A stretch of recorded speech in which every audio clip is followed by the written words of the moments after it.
पिछले कछु सालन से हमारे देश में एनकाउंटर करके अपराधियों की गांड मारी जा रही है। इनको पकड़ पकड़ के इनकी गांड में पीतल भरो जा रहा है। आखिर ऐसा क्यों? हमारे देश की एक न्यायिक प्रणाली है, उसके होते हुए भी हमें क्यों इनको एनकाउंटर करने की ज़रूरत पड़ रही है? तो दोस्तों, इस सवाल का जवाब जानने के लिए इस वीडियो को अंत तक ज़रूर देखिएगा।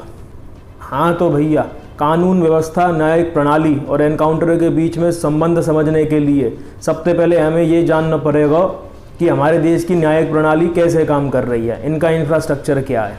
हमारे देश में कुल मिला के 672 तो डिस्ट्रिक्ट कोर्ट हैं, 25 हाई कोर्ट हैं और 1 सुप्रीम कोर्ट है। इतने बड़े लोकतांत्रिक देश में, इतनी घनी आबादी वाले देश में केवल 1 ही सुप्रीम कोर्ट है। और हमारे देश में पेंडिंग पड़े केसों की संख्या लगभग 4 करोड़ तक पहुंचने वाली है। 1 जुलाई 2020 तक हमारे देश में 3 करोड़ 93 लाख के आसपास केस पेंडिंग पड़े आते। सुप्रीम कोर्ट में बैठने वाले जजों की संख्या 36 और हाई कोर्ट में बैठने वाली जजों की संख्या लगभग 1076, जिनमें से 386 जजों की कुर्सी गायब है। तो आप खुद अनुमान लगाइए कि लगभग एक जज पे लाखों केसों का बोझ है। एक जज अगर इंसाफ दिलाए तो उसके ऊपर लाखों केस का बोझ है।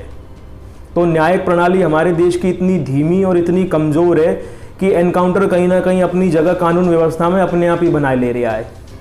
एक आम व्यक्ति को इंसाफ मिलने में जितना समय लगता है, उतना ही समय एक अपराधी को सज़ा दिलाने में लगता है। और हमारे देश में आप जानते ही हैं कि किसी व्यक्ति को अगर इंसाफ चाहिए तो सालों साल उसको इंतज़ार करना पड़ता है। कितने ही लोग तो बिना इंसाफ लिए इस धरती से चले गए और कितने ही लोग अब जाने वाले हैं, पर इंसाफ का ना कोई नामो निशाना ना कुछ। और अपराधी ये कानून की कमज़ोरी का लाभ उठा करके बहुत से अपराधी आज भी खुले घूम रहे हैं। एक उदाहरण के लिए अगर हम विकास दुबे की बात करें, अगर इसे हम न्यायिक प्रणाली से सज़ा दिलवाते या मृत्युदंड दिलवाते तो लगभग हमें 20 से 30 साल इंतज़ार करना पड़ता।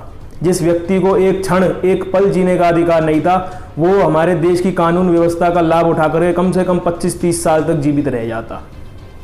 एक और उदाहरण मैं आपको देता हूँ। निर्भया केस 2012, अपराधी पकड़ा गया, अपराध सिद्ध हो गया, उसके बाद भी हमारी कानून व्यवस्था को लगभग 8 साल लग गए उसको सज़ा दिलाने में। डिस्ट्रिक्ट कोर्ट से सजा मिले तो हाई कोर्ट में अपील करो, हाई कोर्ट से सजा मिले तो सुप्रीम कोर्ट में अपील करो, सुप्रीम कोर्ट में सजा मिले तो रिव्यू पेटिशन डालो, रिव्यू पेटिशन पे सुनवाई हो तो इंटरनेशनल कोर्ट ऑफ जस्टिस तक आप जा सकते हैं। हमारे देश की न्यायिक प्रणाली इतनी धीमी और कमज़ोर है कि हमारे देश के अपराधियों के पास तो बहुत सारे विकल्प हैं, पर जिसे इंसाफ चाहिए उसके पास केवल एक ही विकल्प है कि वो सिर्फ कोर्ट का दरवाज़ा खटकाएगा। इतने बड़े भारतवर्ष में, 140 करोड़ की जनसंख्या वाले देश में, सबसे बड़े लोकतांत्रिक देश में मात्र 1 ही सुप्रीम कोर्ट है। क्यों हमारे देश में हर दिशा में सुप्रीम कोर्ट नहीं हो सकता? उत्तर दिशा में एक सुप्रीम कोर्ट होना चाहिए, दक्षिण दिशा में होना चाहिए, पूरब और पश्चिम में भी इसी तरह से सुप्रीम कोर्ट होना चाहिए। अब केरल के किसी व्यक्ति को अगर सुप्रीम कोर्ट में अप्लाई करना है तो वह हज़ारों किलोमीटर पहले दिल्ली आएगा। दिल्ली आकर भी कोई गारंटी नहीं है कि उसकी सुनवाई हो या जो प्रक्रिया है वो पूरी हो सके, कोई गारंटी नहीं है। कि तो जज साहब नहीं है, कि तो वकील साहब नहीं है, कि तो कंडोलेंस है, कि तो हड़ताल पे बैठे हैं, कोई ना कोई चोद लगा ही रहता है। और हमारे देश में डिस्ट्रिक्ट कोर्टों की व्यवस्था ऐसी है कि एक ही जज रेप के केसों को देख रहा है, एक ही जज फ्रॉड के केसों को देख रहा है, एक ही जज चोरी के केसों को देख रहा है, एक ही जज दुर्घटना के केसों को देख रहा है।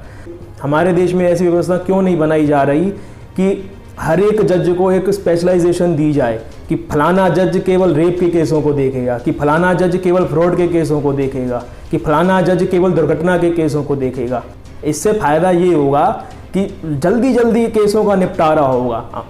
हमारे देश में पेंडिंग पड़े केसों की संख्या लगभग 4 करोड़ है और रोज़ दर्ज होने वाले केसों की संख्या लाखों में है और रोज़ सुलझने वाले केसों की संख्या सिर्फ हज़ारों में। तो ये आने वाले समय में संख्या 4 करोड़ से 5 करोड़ 6 करोड़ कब हो जाएगी आपको पता भी नहीं चलेगा। पता तो खैर चल ही जाएगा।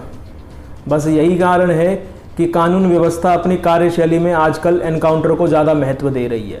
झट्ट से जुर्म और फट्ट से सज़ा। हमारे देश की धीमी न्यायिक व्यवस्था ही कारण है एनकाउंटर की।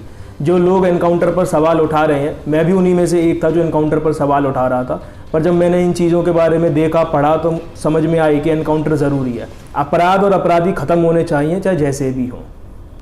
हाँ, जो लोग एनकाउंटर पर सवाल उठा रहे थे, क्या कभी उन लोगों ने न्यायिक व्यवस्था पर सवाल उठाए हैं, कानूनी व्यवस्था पर सवाल उठाए हैं उनका फ़र्ज़ सबसे पहले बनता है कि देश की न्यायिक व्यवस्था पर सवाल उठाएं, कानून व्यवस्था पर सवाल उठाएं। वो लोग जो एनकाउंटर पर सवाल उठा रहे हैं, उन लोगों को पहले देश की धीमी न्यायिक प्रणाली पर सवाल उठाना चाहिए, कानून व्यवस्था पर सवाल उठाना चाहिए, फिर उसके बाद जा कर के आप एनकाउंटर पर सवाल कीजिए। जय हिंद। अगर आप लोगों को ये वीडियो अच्छा लगा हो, पसंद आया हो, तो लाइक कीजिएगा और प्लीज़ चैनल को सब्सक्राइब कर दीजिएगा। धन्यवाद।